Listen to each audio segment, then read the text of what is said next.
Hello, and welcome to The Realm of Ideas is Free to All. This is episode 26, Love. My name is Bruce Gemmel. I'm an architectural researcher, draftsman, and um, basically putting together a series of ruminations about collections of ideas and things regarding my work. Anyway, this is a redo of a video that we did last night that somehow was shortened because of some kind of glitch in the system. So what happened was it only recorded the first 14 minutes of a longer video. So I thought that because that my guest, Julie Rauer, had done such an amazing job, I thought it was important to kind of make sure that we tried to capture the uh, the essence of what I thought was a kind of fantastic discussion about her beautiful piece. Anyway, so what we have is a series of ruminations about work as it pertains to the ideas in which I generate the projects that I do in terms of my drawings, my models, etc. So we started on another platform, and then we kind of came over to this platform because there were kind of some issues that kind of tended to be problematic, and I felt that it was important to kind of, um, redo it. Anyway, as a result, the first 26 were done, and then were erased. So I felt that, it was a kind of shame to have lost all that information, but at the same time, I thought it was important to kind of like do my best that I could to kind of just recapture. So I had the notes and I just kind of started doing them again. Hopefully that won't we'll be able to kind of keep these things because again, they're valuable to me in the fact that I'm kind of helping me work through my ideas and kind of like, whatever form they take after this, it was important to kind of do these things. And I also like the idea of kind of talking through them in order to kind of see if the ideas, I've always sounded ideas out by talking about them. So that's been a useful way. So to go through briefly of the 26, I won't go through each one. I'll go through the important ones. I started with what I call the operation of the metaphor, which I believe is actually much more profound and significant in terms of the breadth of its capacity than we understand it. I think we understand the value of it in a kind of literary and artistic sense, but I kind of see it as kind of like more of a foundational principle of nature. So we talked about that. We talked about the operation of metaphor. Then I went into specific things, what I call the organic metaphor, the artificial or aesthetic metaphor, which is what most people are very aware of. And I talked about something called unbreakable bonds or the proto-metaphor, which was a kind of like societal kind of combinations of concepts that basically had a consequence. And I think I call them proto-metaphor, not metaphor, because they never really define themselves as a new thing. They're more kind of like, what I would say is to kind of define the fact that metaphors for me, are the generation of concepts from other base concepts in this kind of operation. So things become entangled. And as a result of that entanglement, come up to kind of significant and unique consequences. One of the things I kind of pointed out was I felt as if like one can't anticipate the metaphor, whereas in algorithms and things like that, there's a possibility to anticipate the things that come from it. And it's almost the case where that's the case. However, what I find is that the anticipation of a metaphor is impossible. And I think the reason why it's not foreseeable is because of the fact that the magnitude of perspectives is not something that can be ever embraced by one individual, which makes it a kind of like impartial but unique circumstance. So its impartiality, its impartial completion is what makes for its uniqueness. Anyway, so we talked about that, and then we talked about the certain things in relationship to criticism, the importance of drawing, and then basically kind of things that were kind of fundamental to me in terms of like my architectural ideas. Talked about the idea that architecture was a verb and not a noun. I actually now believe that it's actually a process or a series of processes. And then talked about drawing and then towards what I call an organic architecture, which is what I basically feel is my kind of like particular study. Talked about authority and ideas. We talked about things related to what I broke down into 3 stages: my past architecture, my recent past architecture, and then the aftermath of what I call organic design thinking. Then from there, I kind of started going back to specific things that kind of piqued my interest. I talked about indicators of societal health, emotional attachment to ideas, understanding and judgments, what is an unbreakable bond. And I talked specifically about certain things, what was the importance of unbreakable bonds and the importance, what are important and what are the importance. So what I think, let me kind of take a minute to kind of talk about this. In each circumstance is a destiny that's kind of like laid out in front of a group of individuals in terms of the organization of that society. And in that case, the individuals have to kind of attain to that, either in terms of engagement or in terms of trying to appreciate that circumstance. The success or failure of that generation is based on that. So I feel as if like you can look at any particular generation, you could start to understand and appreciate the unbreakable bonds that are formulated. And these are kind of series of scales and networks that some are kind of specific to an age, some are basically continued on, but then kind of like influenced by other things. So the idea, like for instance, I talk about the fact that we in the West, we were kind of fortunate that we understood the importance of linking technique or technology, right? If you want to kind of put that tradition on one side and on the other side, rather than kind of having these things kind of like beholden to superstition or religion or other things, we managed to either we used reason and science. So in this case, one of the reasons why I think we have been so successful is one of those unbreakable bonds was seeing that relationship of technique or technology and science. And we went into the advantages and possibilities, and then we kind of came through that. So we went from that, and then like the last series that we've been going through, which is what we are at now, is talking about tradition and culture and then civilization. Now, what happened was there are certain people who I feel are important to my formation intellectually. I would say that those people would probably be Charles Darwin, Albert North Whitehead, David Hume.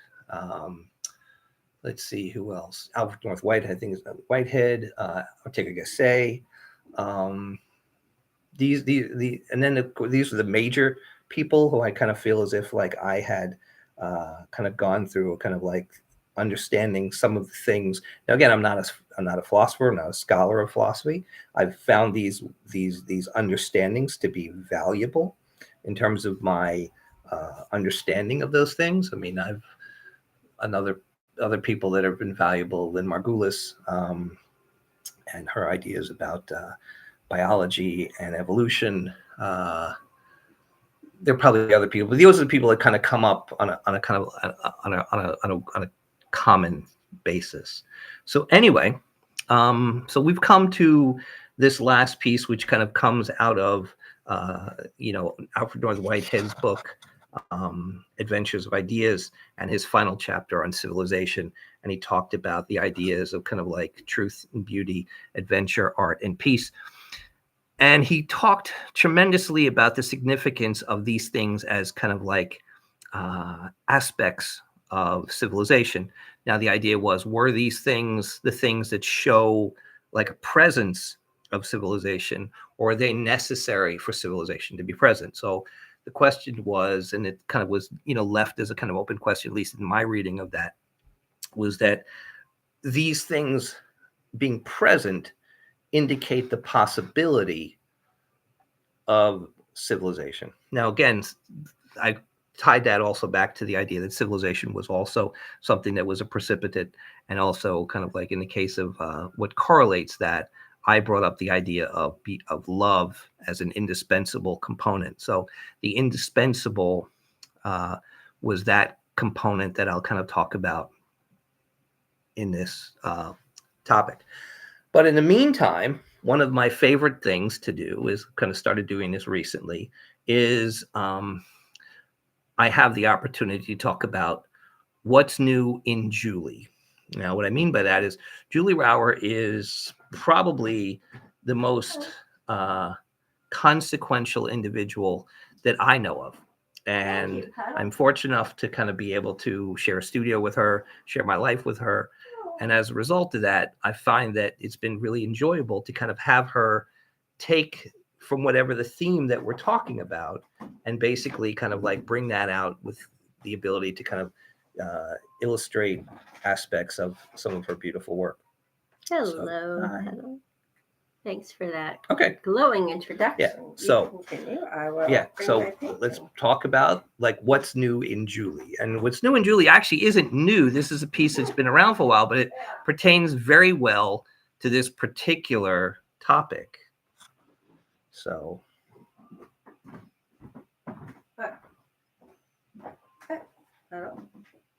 Okay. There we go. Yeah. Okay. So here we are. Nice clean hair. Yes, I do. Yes, I do. So the title of this painting is Knocker Duet, Fissures in the Pearl Fissures.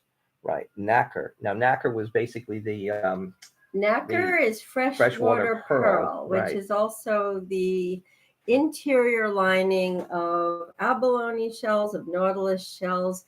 It's that iridescent coating. It is, in fact, the entire freshwater pearl. The substance is technically called nacre, Nacre. And it is a complex matrix. And this painting, my painting here, is visualizing a new discovery in materials science. And the discovery is, much like human love, that the true nature of nacre is vastly different from what it appears on the surface. And that love that is deep and profound and complex and intricate and lasting, much like nacre, has many, many strata to it, all of which work in conjunction to produce a, you seem very distracted. Nope. Don't do that. But is that love has many facets and dimensions, wouldn't you say? Yes, agreed. And that the true nature of nacre actually is not this kind of amorphous, if you see a freshwater pearl, it looks like a cloud, like an iridescent cloud, like it will float away. And it doesn't look rigorous, which is very interesting, because in fact, it is quite rigorous at the microscopic level. At the microscopic level, nacre or freshwater pearl is a brick and mortar structure. And it isn't sort of a brick and mortar structure, it really is. So the bricks are aragonite and they are inorganic, and the mortar is a complex protein matrix that can self-heal and basically, cracks when it does along prescribed lines. So it's controlled injury. And in a way, love is controlled injury too. I mean, I think there are a lot of parallels, a lot of analogies and overriding metaphors here. I mean, there is a lot of pain in most love, and I think it's part of it. It's when you give yourself completely and you bond and you meld with another individual. The painful part for anyone is loss of self, because you have to cede part of what is fundamentally you and really kind of share your genetic materials with another. Do you see that? Yeah. I don't see that at all. Okay. That's interesting. I kind of think that, like any other relationship, though this is kind of very important. I mean, there's influences and there are things that are indispensable, right? I think, to me, the most important aspect of love is its indispensability, like the fact that without that, a major portion of yourself is lost that can't be brought back. But I don't believe that kind of like means that your independence, your unique self, is in any way compromised. In fact, it's enhanced because it still kind of allows you to kind of see opportunities otherwise that maybe not be brought to you, I don't think it's compromise as much as it is shared or loaned out. Your identity or is? traded. I mean, I think I don't. It's Interesting. It's not a weakness. I think it's one of those complex intricacies where a part of yourself is loaned out, is bartered, is traded with your other half, Interesting. with your partner. Interesting. And for those people who never cede a part of themselves, I don't think you can really ever meld with another person then. Oh, okay.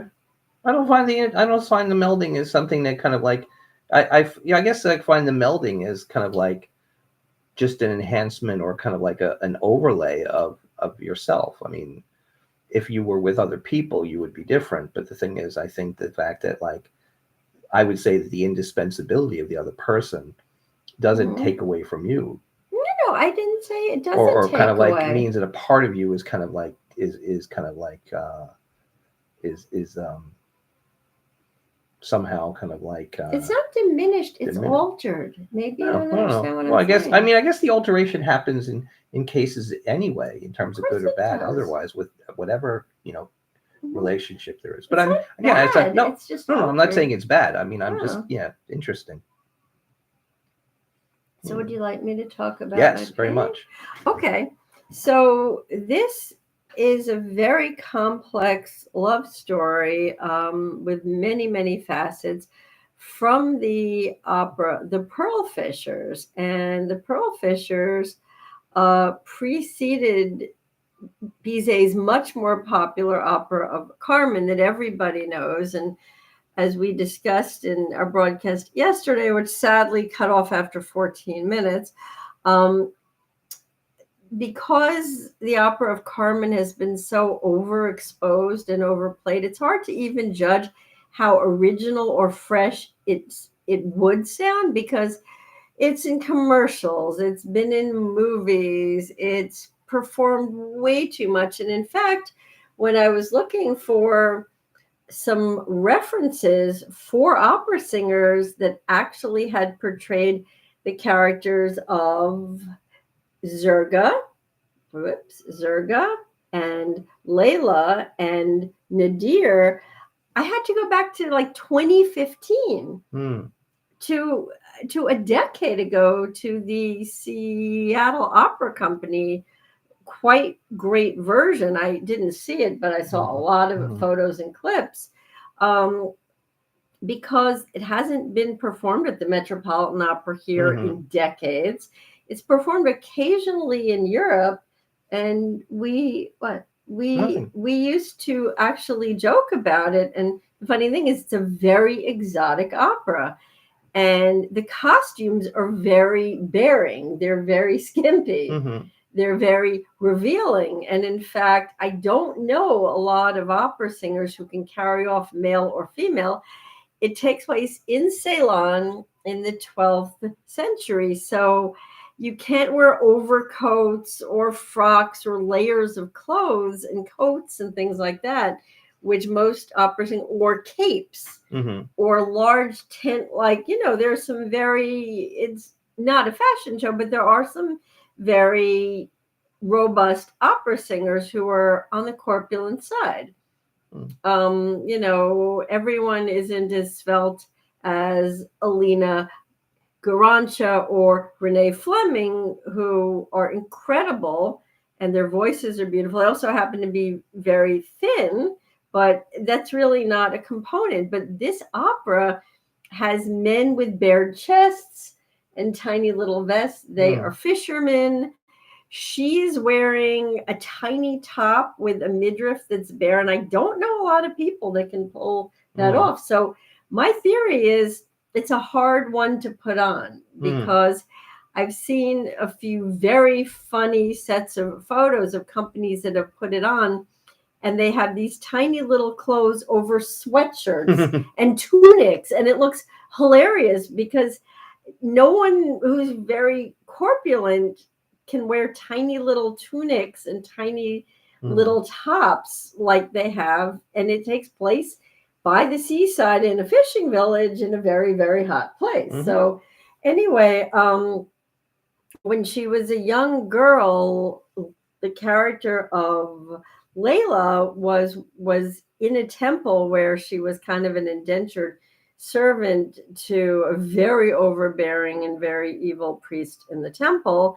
And Zerga, who was a soldier at the time, had raced in. He was being hunted for his life. He would have been killed had she not taken him in at peril of her own life and hidden Zerga in the temple. So she saved his life. In return, he gave her a pendant as a keepsake, as a remembrance. And then for some reason, as they do in the operas, all is forgotten. And years and years and years passed, and Zerga and Nadir became very, very close friends and the best of friends. And in fact, my painting was inspired by my absolute favorite male opera duet, Au Fond du Temple Saint, in back of this sacred temple. And the versions that I listened to over and over whilst painting this was the classic Nikolai Gedda Ernest Blanc version, of which there is an incredible animated, it's rotoscoped actually, video on Opera Imaginaire, which is a platform that animates specific scenes or arias or duets from opera through animation or rotoscoping, hand drawing, puppetry. There's a Barber of Seville with these puppets. It's amazing. And it's broadcast on one of my favorite shows. I'm going to give it a plug here. Classic Arts Showcase, which is a brilliant show. I think they celebrated their 31st or 32nd year anniversary on the air. They're commercial free. They don't show ads. They show opera. They show symphonic music, pieces from plays, classic film. It's just a great thing. It exposes people to artwork that's long since been lost, that they would never ever know about. So many good stuff there. Oh, recently we saw like the Adventures of Prince Ahmed. Oh yes, and that was on that was brilliant. Classic Arts Showcase too. Classic Arts Showcase is brilliant. So and then there is a more current version of the duet, which I absolutely love, which you can see on YouTube, with Jonas Kaufman and the sadly, tragically, recently deceased, one of my favorite opera singers still, Dmitry Vorostovsky, who sadly last year died of a brain tumor, and it was just horrible. They do a version that is stirring. It will bring you to tears. So with those two versions in mind, and my references, I then sought out certain artifacts at the Metropolitan at the Met, and found an architect's plummet, which Bruce will tell you about, as you did yesterday, its purpose.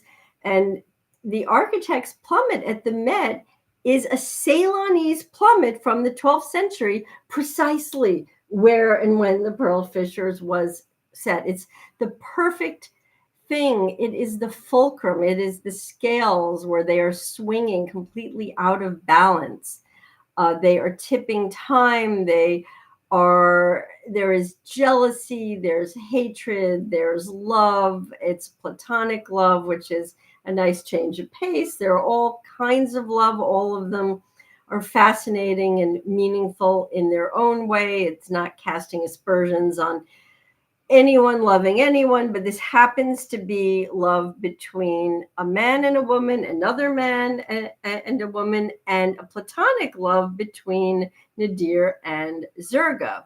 And when he feels he has been betrayed, Zerga sentences his best friend and the woman he loves to death. And only when she's being led away to be killed in some horrible 12th century kind of way, she hands her pendant to her handmaiden, and Zerga recognizes it as the pendant that he gave to the girl who saved his life.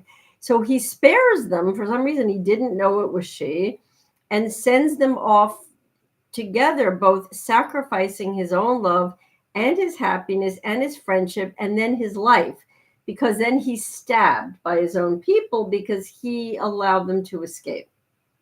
So it is a brutal story. It's stirring, it's layered. And Bruce, would you like to talk about the plummet, the one in the background? You had a lot of really good comments about that. Yeah, I think one of the things that for me was valuable in this was the fact that one of the things that was great about architecture, and still is the fact that in construction and design, there's so many tools that we still use that have been there kind of from the beginning. The plumb bob is kind of one of those things. It's basically just taking a simple simple physical principle, which is, the force of gravity.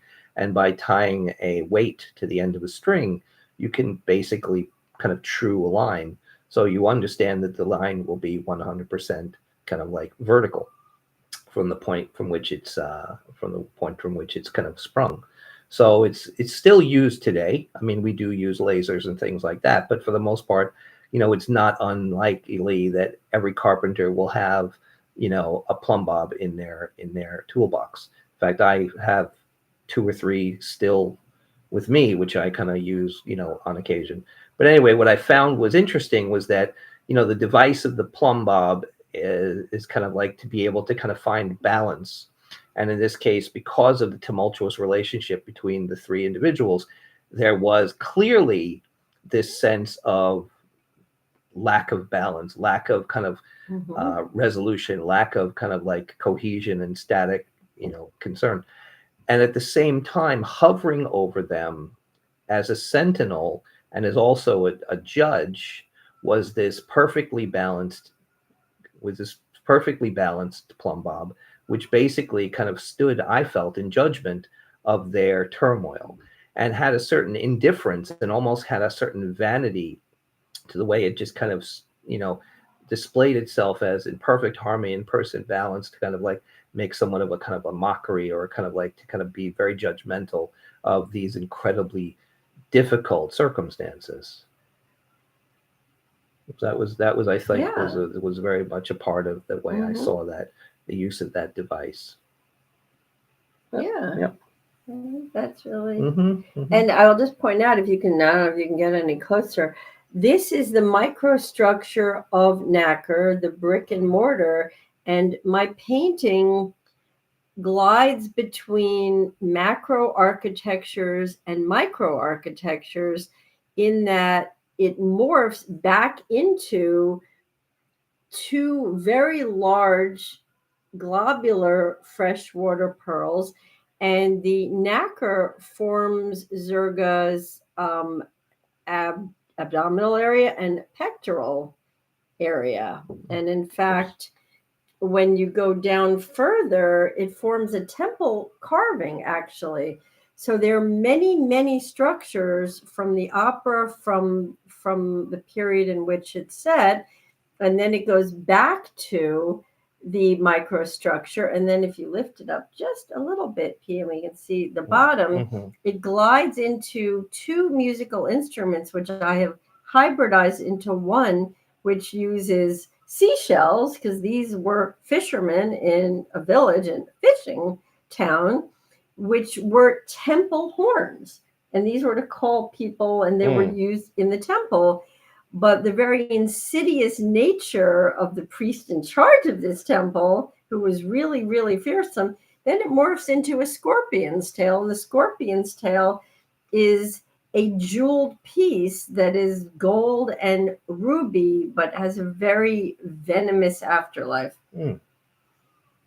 So thank you. No problem. Thanks for having me. Not a problem. I'm honored. No, thank you, Paul. I always think it's nice to kind of have the perspective because, I mean, one of the things that make things indispensable is the fact that as a result, certain things kind of like come up that would not have been, if not had been said, they would have kind of, the direction would have been very different. I think one of the things that was happening is that I had always had an impulse for an organic architecture. But I really felt that some of you were the one who discovered that some of my influences were actually incredibly kind of like, kind of poor, and that it was necessary to kind of remove myself from that in order to really get to the true nature of kind of an organic pursuit. And, you basically said, I mean, something that was, you understood that essence without even really it ever being said, of like, you need to kind of focus more on the organic nature of the things in which you're kind of not only producing, but kind of like in terms of your thinking. And it's been a long process, but I think had it not been um, breached, certainly wouldn't have happened. So, I mean, in that case, that was the kind of thing that's indispensable to me, is the fact that you stand in the situation where you tell me what needs to be understood. And that was one of the things we talked about in another episode. But it was about the fact that anyone can tell you something of consequence, or people can tell you things that are nice, but it's a real art to get to the heart of the matter and say what's necessary. And I think in my case of my work, there have been a handful of people who have on occasion been able to kind of stumble onto things in that regard, but no one has ever done it with the consistency and the depth that you have. And I think that that's because you see deeply into things, which is what makes you a great architectural critic. And it's like, it's funny because and again, but that's part of a Cooper tradition. Well, it's part of a Cooper tradition, because I mean, I remember again, not being I'm not a Cooper person.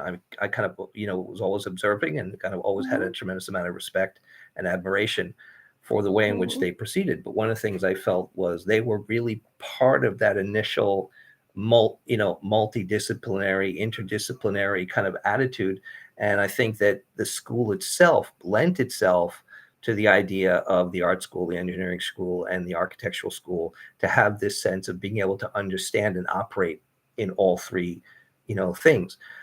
And, it was the circulation of the plasma that flowed through our veins. It was. And I think it was, it was important that everyone within the school understood the aspects of the other things that were going on.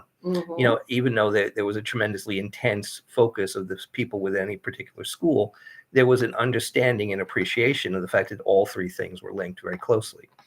So I think that was one of the things that I think, you were, and I think I understand that innately as well, which is why I think that criticism observation to me is no different looking at, say, something in a kind of biomedical research article, or looking at something in a painting, or reading something, a piece of literature, or kind of analyzing a piece of philosophy.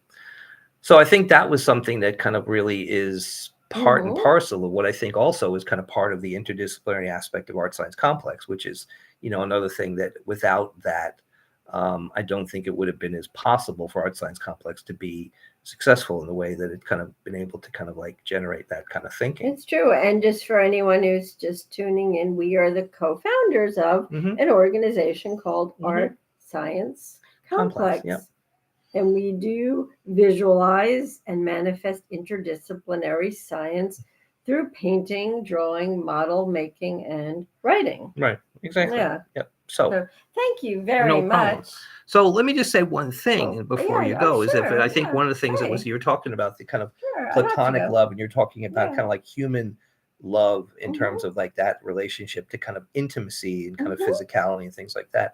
But I think the concept that I think that makes these things understandable to me is that kind of sense of indispensability, which I was talking about. I'd like to hear more about it. Well, I think what happens is in the piece, in the Adventures of Ideas, Whitehead is talking about these component parts that either are, things that you will recognize to kind of show the presence of a civilization, or they may be the things that, as a result of them existing, can bring about a civilization. But rather than saying these are always things that will necessarily be necessary for civilization to be present, what he's saying is these are the things that are present in our civilization that we know it. And those were the things I mentioned before, which are truth, beauty, adventure, art, and peace. But he speaks mostly about truth and beauty. And those were the things that we kind of covered previously. But I think Mhm. to me, one of the whole capacity of this is the sense of harmony. And I think that thing that brings the harmony is that sense of indispensability. Mhm. It's impossible to talk about truth. And I think that was also Mhm. the reason he talks about it, is it's impossible to talk about truth without talking about beauty. It's impossible to talk Mhm. about beauty without talking about truth. True. And even though they're very ineffable, they Mhm. do have a correlate in terms of the way in which he lays them out in that piece.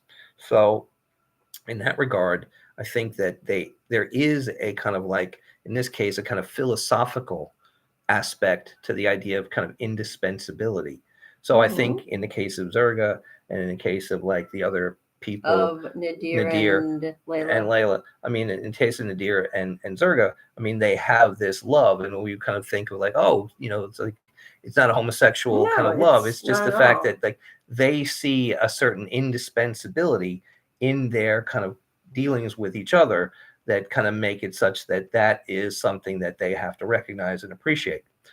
Yeah, they actually pledged their very lives to each other in Mm-hmm. friendship. Mm-hmm. That's what happens in Ofondu Tampasant. Mm-hmm. I Mm-hmm. mean, the lyrics, and I urge people to read the lyrics and watch Mm. these and listen to these on Ugh. YouTube, are fierce. I mean, it's Mm-hmm. powerful. Mm-hmm. It's the kind of thing where it's not for the faint of heart, No, and no. there's opera for the faint No, of it's not. heart. And it's funny because I think, like, what happens is people see it as a kind of like not a current form. They see it as a form that has a historical kind of like, It's more universal right. than ever. It actually is. And Yeah, in fact, it's what's more interesting current is, in than fact, more ever. current than ever, because the thing is, the themes are still basically common themes within our society, within our traditions. And I just have to say this, Mm, if I may. mm. There's a trend in opera which I absolutely loathe, Oh, which sorry, Pete. is the that some, I think, very misguided people think that in order to make classic towering operas current, Mm, thank you, that they have to set it in contemporary settings, and mm. those are just disastrous. We have Uh, seen some. mm, I mean, setting Lucia di Lammermoor in a trailer park in mm, Kansas, and just absolutely absurd things. I mean, we actually talked about this yesterday, mhm. where we saw a performance of um, La Forza Oh, yes, yes, yes, yes. del Destino Mm. in a Seattle in a train Seattle station, bus homeless. Yeah. station with homeless people pushing carts. Mhm, And the final scene, which included a death, was almost laughable. It mhm, it just lost all of its mhm, power, all of its mhm, grandeur. I mean, opera is a grand and a universal thing. And anyone with a fine mind, a fine intellectual mind, mhm.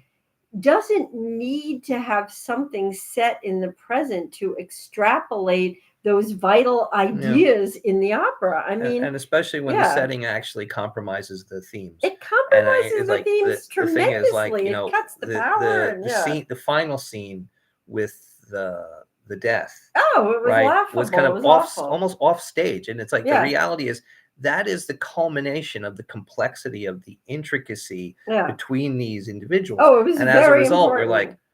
It was that this, trivialized. the Yeah. story, so you're kind of like, okay, where is it, where's good, and you're like, you didn't even see it. I mean, so the thing is, the fact that you knew the story and you anticipated that it was going to happen, and then you're waiting to see it, and you're like, did we not? Wait a minute, did I miss something? There was a sense of the fact that, and this is one of the things I love about opera, is the fact that one doesn't go to find out the story while you're No, watching it. It's not like going to see a film.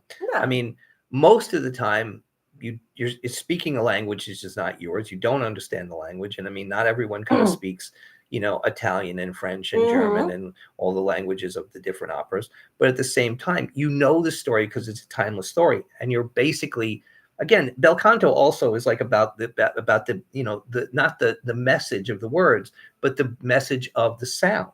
It's beautiful. Exactly. So the It's point is, towering. I mean, you're not following it like you would follow a dialogue in a film. you're basically looking at a performance of a timeless theme in a specific context. This is this presentation, this is that presentation. And when the things that you understand, you're expecting to kind of basically relate to, suddenly you're kind of missing because someone's done a bad setting. You're like, Yeah. it's incompetent. It's just like, hey, man, It's you're letting awful. yourself get in front of the work. Yes, I mean, I don't want to see a production of Le Nozze di Figaro in a military barracks in Florida in like the 1980s. I mean, that's. I mean, you could do it, but the point is, What's the point? Yes, exactly. What's the significance of this setting that basically enhances the story in a way that's meaningful, But rather it than never just does no, enhance exactly. I the mean, I think story. that's It a result of doesn't. the fact that there's been an attempt to do it, and as a result of it's become a tradition Like I said, it's of very poorly, misguided. poorly done, misguided intentions. And I think that that's unfortunate, but again, it goes back to this idea of the idea of kind of the relationship between truth and beauty, and it kind of correlate in the fact that there's a harmony between these things. So kind of brings me to another thing, which is something that I kind of see in general that kind of works off the same principle, which is that one of the unbreakable bonds that in terms of the great traditions, especially of the West and the Enlightenment and in the United States, is the relationship between freedom and tolerance. And my concern is that in order for freedom, in this case, social liberty, which basically emancipates freedom to a large extent, in order for that to take place, there needs to be a tremendous amount of tolerance, or the maximum amount of tolerance, in order for us to kind of manifest that as best we can. And I think when people intentionally become intolerant, rather than kind of saying, and it actually has a negative imposition. And that's kind of one of those kind of things that we can kind of look at in terms of the kind of like indictment, or kind of like concern of like societal health. So, and it relates to this idea of peace, and what in the end here, Whitehead says, here, by the last quality of peace, I am not referring to political relations. I mean a quality of mind steady in its reliance that fine action is treasured in the nature of things. And I think that concept of fine nature is something that, as we've talked about many times, there are certain concerns that are no longer recognized. Certain words kind of disappear. A refined organization is something that pertains really emphatically to anything of great beauty and of great truth. Yeah, certainly. And I think one of the things that is kind of, in the case where we would say, is this statement, formulation, whatever, is it a fine action? Do we find that in people? I don't really see that. I find that there's quite the opposite. So to me, that's of great concern. Well, I will ask our listeners, when is the last time you have come across a person, even fleetingly, whether it's at the supermarket or the gas station or at school or at work, who is elegant, charming, sophisticated, intellectual, cultured, and refined, and graceful, graceful. How many people that you have come into contact with that can you use any of those adjectives or adverbs to describe? Right. I would wager almost no one. I would say no. It's true, and I remember. I guess it was back in, to the detriment of us all that these things are being forfeited. Yeah, which is one of the reasons why I think it's important to kind of keep talking about the realm of ideas. Totally. And having it be, free. Because I remember being on a lecture. I was coming back after Russia, so it was 1990, and I'm coming back through London, and I'm kind of invited to kind of sit on this panel discussion with two people I knew at the time. And I remember what the discussion was about, they'd kind of come up with this idea that some of the architectural presentations were now going to be looked upon as kind of like openings rather than reviews. You mean like a gallery opening? Yes. That is completely Right. Kind of like what you saw at Cooper when you were there with Ahu. God, But it was like so what I said to myself, what I remember Mm. saying was, because we get away from something of consequence, doesn't mean that thing is sentimental, romantic, and nostalgic.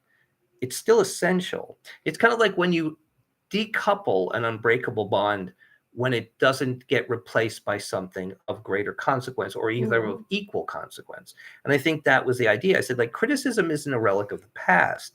It's an essential part of what we do to be able to discern the consequence through discussion and observation. That doesn't happen at an opening. Usually at an opening, people are just doing business and trying to kind of like say, hey, you should show my work, or hey, you should show, like what maneuvering. Exactly. It's kind of political career maneuvering, which is kind of like maybe and that's what's maybe that's what's replaced consequence, and maybe that's why the state of the art is in such miserable shape. Inconsequential. Exactly, and maybe that's kind of what part of the thing. But I think in a way that's also something we've talked about, because we've talked about Voltaire, Diderot, and we've talked about this idea of kind of trying to make sure that even in the kind of sense of, are these things capable of being corrected once we get away from these principles? Is there something that is basically something that would allow us to kind of refer to and say, like, oh, that's the case? So we don't just kind of have the remnant, but without the history. So we can't kind of like correlate all the pieces. So anyway, I think in that case, that idea of a fine action, or like, as we've talked about many times, we said before, this idea of grace, of elegance, of decency. There's certain words that are kind of like being removed from our lexicon, our social lexicon. And one of the things we've talked about, we should probably talk about this, is the idea of the lack of the appreciation of two-dimensional design. Oh, of two-dimensional organization. Show. I mean, that should be, we should spend an entire broadcast or two or three on it. I mean, one of the things that I think also happens is that, sometimes the tools, we were talking about tools before with the plumb bob, as that, like, when I drew in school, I used a rule, I used a ruler, I used triangles, and I basically used tools that have kind of pretty much been around for a long time. I mean, it's still like, we still have, water levels that kind of go back to the time when the water level was used, kind of in ancient times, to kind of be able to kind of establish a horizontal line. We use the plumb bob to establish a vertical line. But these are kind of things that still, kind of like pertain to our operations today. However, sometimes you wonder, I mean, they still have that in terms of the kind of matrix that you use inside the computer. But my concern is when the tools basically, and this was, I think you said this in terms of typography and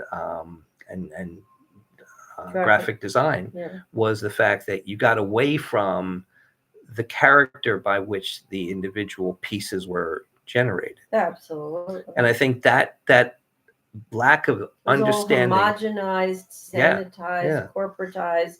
The lack of understanding the refinement of the rules of two-dimensional organization is kind of like a fundamental concept for about anything that comes after that. I mean, just as we talk about the fact that drawing is fundamental to visualization, visualization is also kind of predicated on organization. Well, I will say this. I know to the day when communication between all people fell away. Say. And that's when all of the fonts were computerized. And the fonts, which are, for those who don't know, typefaces, were hand drawn. And I'm not saying people have to hand draw their type, I can, but they were hand drawn and reproduced in such a way that the D senders on letters like P or Q and the A senders on letters like D or B or H had proportions that were very well considered.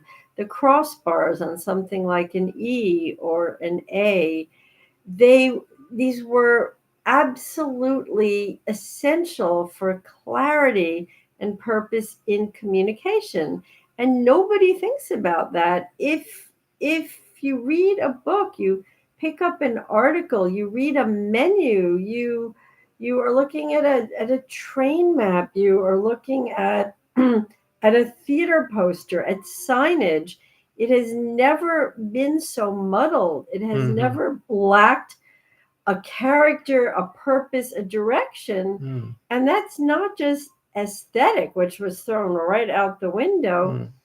The clarity of purpose, of travel, of communication between people, of sharing information is critical to the progression of a society. True, and That it's was not as just if tossed in the and wastebasket. it's not as if one has to return to the principles of the past to kind of like reestablish that the primacy of that organization. It's just that organization has to be maintained in order to kind of get that sense of refinement. At least at a basic level. Exactly. But it wasn't. So the thing is, other principles can be used to kind of get to that sense of refinement. Now, in this case, what Whitehead's talking about is the fact that these are the principles by which, in our history of Western society, we have come to understand how we establish this civilization. Now, that doesn't mean these are principles of every civilization or even principles of civilization in general, but these are the things that we've been able to kind of discern if we look back at the kind of circumstance that we have, is that these are the things that we can kind of divine, as was the case in this sense. So in a way, I guess there's a kind of like romanticism in the fact that, since we've lost our way, that maybe we have two options. One is we can return to the principles that kind of worked for us in the past, or we can divine those new principles and kind of divine them. Now, I guess, considering in my case, I believe that because I'm working towards an organic architecture, and I see certain fundamental things like the hermetic and isolationist kind of like anthropocentric nature of architecture, I'm not so sure that I need to kind of go back to the past, because I feel as if certain principles basically will be able to reveal much more significant orders than the orders that we have used. I mean, in fact, we were talking about, well, you made this really great. Why don't you tell us briefly about your thoughts about AI at this conference that you were with?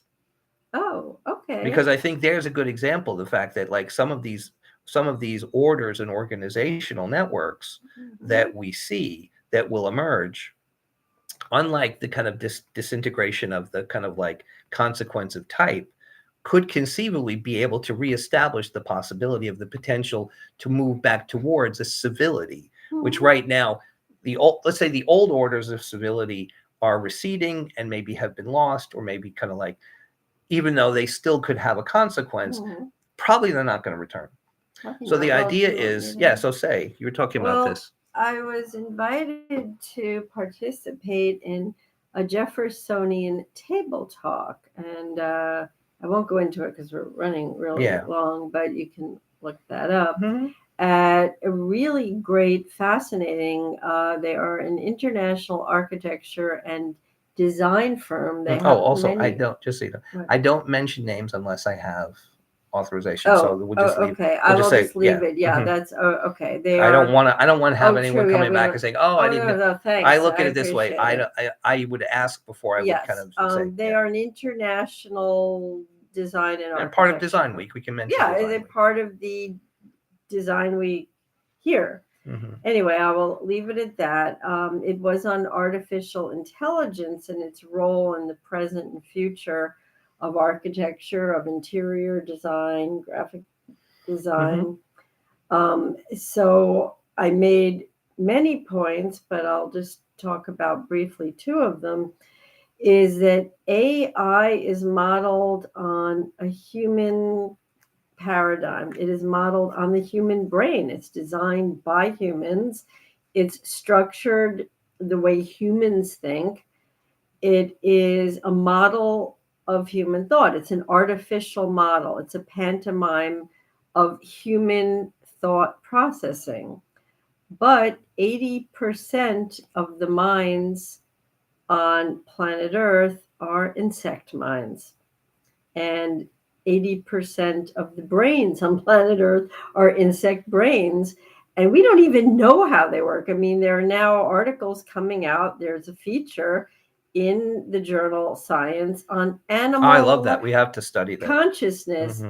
But the photograph on this article is an ant.